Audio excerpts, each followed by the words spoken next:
This week on Dear Bros, the helping hand that gets hassled. Okay. You're listening to Bro Down Podcast all fucking day. Oh, yeah.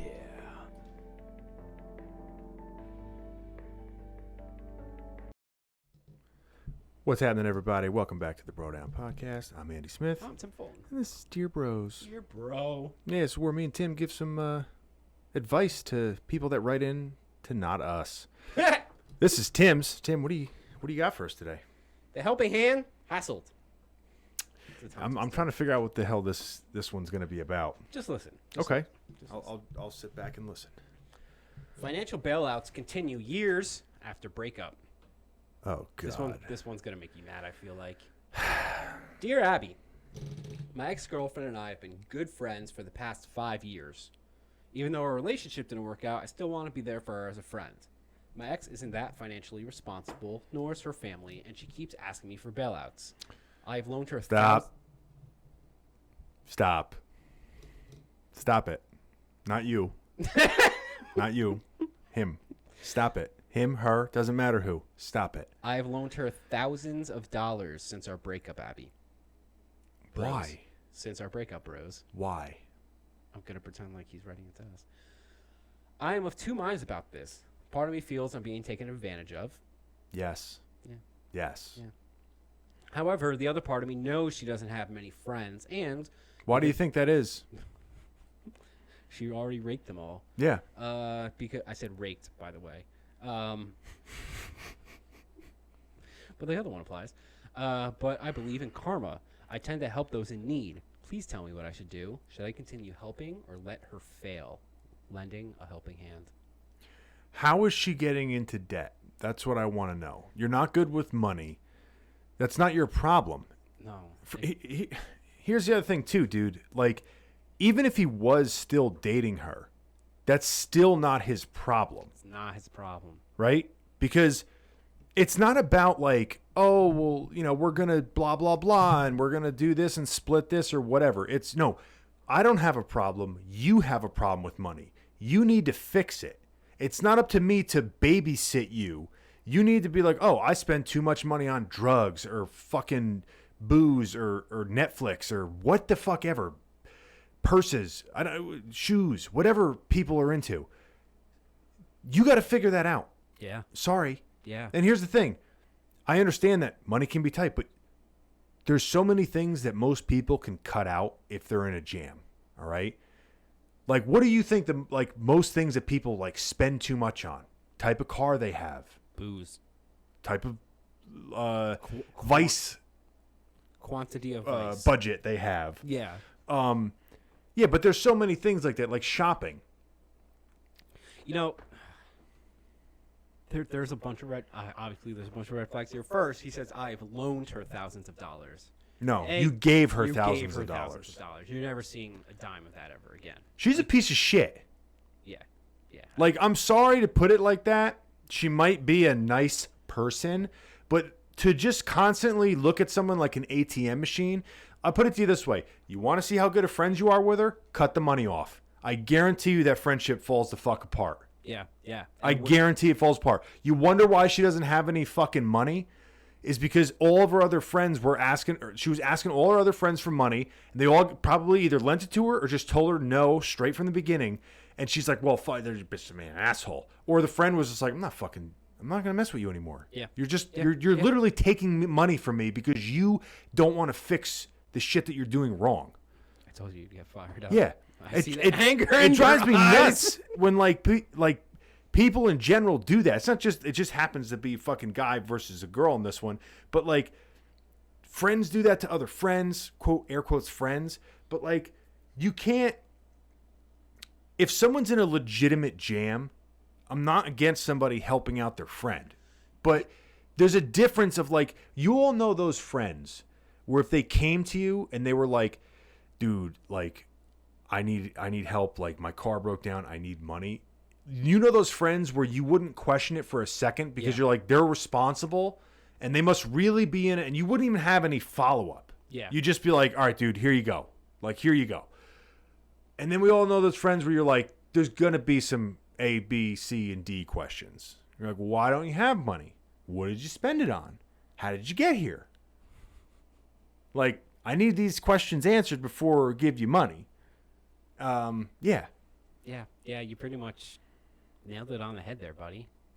I mean, if it like you were saying, if it was a one-time thing, even then, the other thing that bothers me is that she asks. It'd be different if someone was like, I don't know what I'm gonna do, and he turns around and says, I can give you a little bit just to get through. But the fact that she asks and it's constant. Yeah. Those are the two factors for me. One, it's obviously constantly happening. So there is she ain't learning any lesson here. Two, she's asking for it. Yeah, she 100%. 100%. Yeah. Yeah, she's the one reaching out for the money.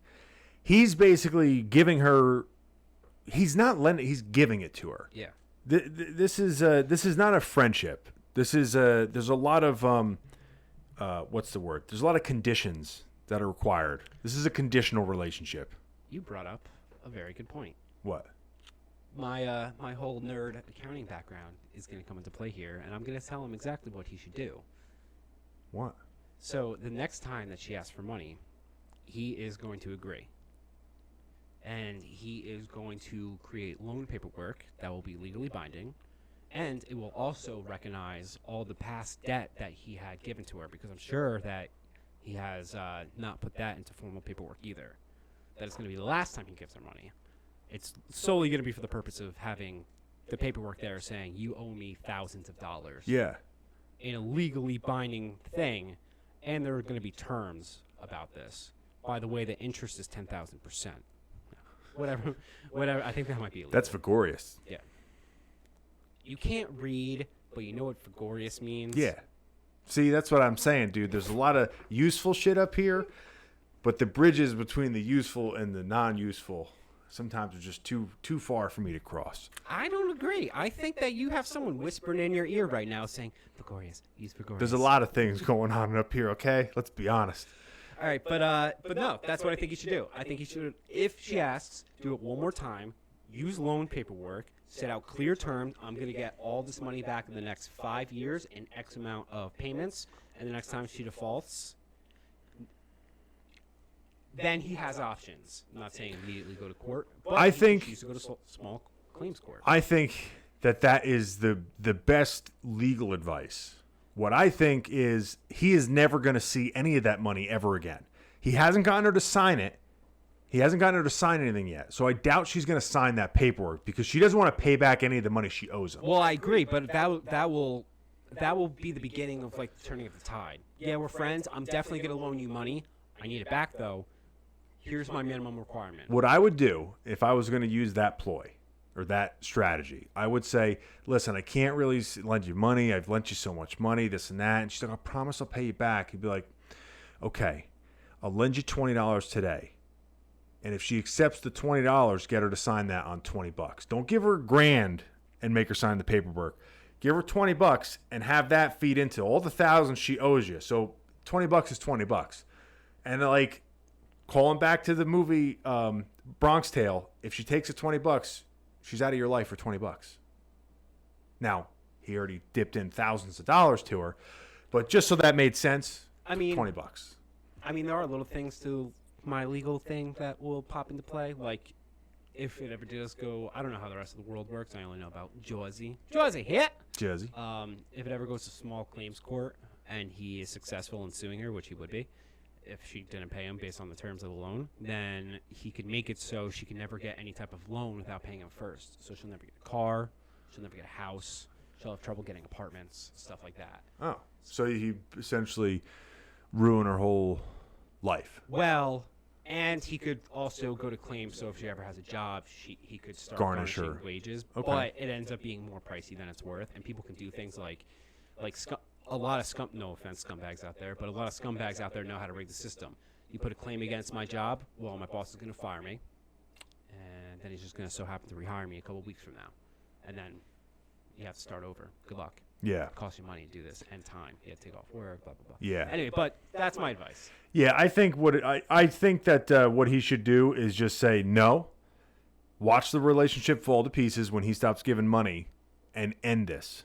End it. You take the hit. Don't try to sue her in court. You're not going to get your money back. The money that you gave is not going to be worth getting back going through that headache. Johnny Cage. Liu Kang. Some bitch. Some bitch. Yeah. So I would just say Abby. cut your losses, cut her out, and flawless victory. All right, let's see what she has to say. Good. Yeah. Dear Lending, there is a point after which helping becomes enabling.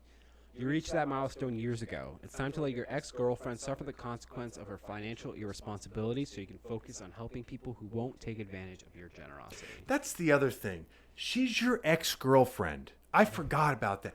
Like, fuck off. Fuck off. So, hold on. 5 years, right? Yeah. So, does that mean that, like, I'm not saying, like, people that used to date can't be friends and shit like that, but, like, if you're dating someone, you're like, oh, I'm friends with the ex. Okay. But then you're like, oh, he also pays for all my shit. And you're like, well, hold on. Like, even though in this case, there is nothing like, what do you call that? No one's cheating. Yeah. But as like someone who would be dating that girl, you'd have some questions like, why is he paying for all your shit? Because he's a nice guy. You'd be like, bullshit he is. Like, who's that nice? Yeah, who's that nice? Yeah. So she's basically probably been dating other dudes who are like, yeah, take his fucking money. Give it to me. Fuck that guy. Fuck that girl. I need money for chain wallets and cigarettes. Yeah. Yeah, I think that about wraps us up. That does. That does. All right, guys, let us know what you think about this in the comment section down below. How should he cut her off? We're not even going to ask if he shouldn't because he should. What you really should do, though, is subscribe to Bro Down Pro on YouTube. Yeah. That's what you need to do. Don't forget to hit the little bell notification so you get all of our videos, and we'll catch you guys next time. You did an outro. I'm so proud of you. Huh? You're listening to Bro Down Podcast all fucking day. Oh,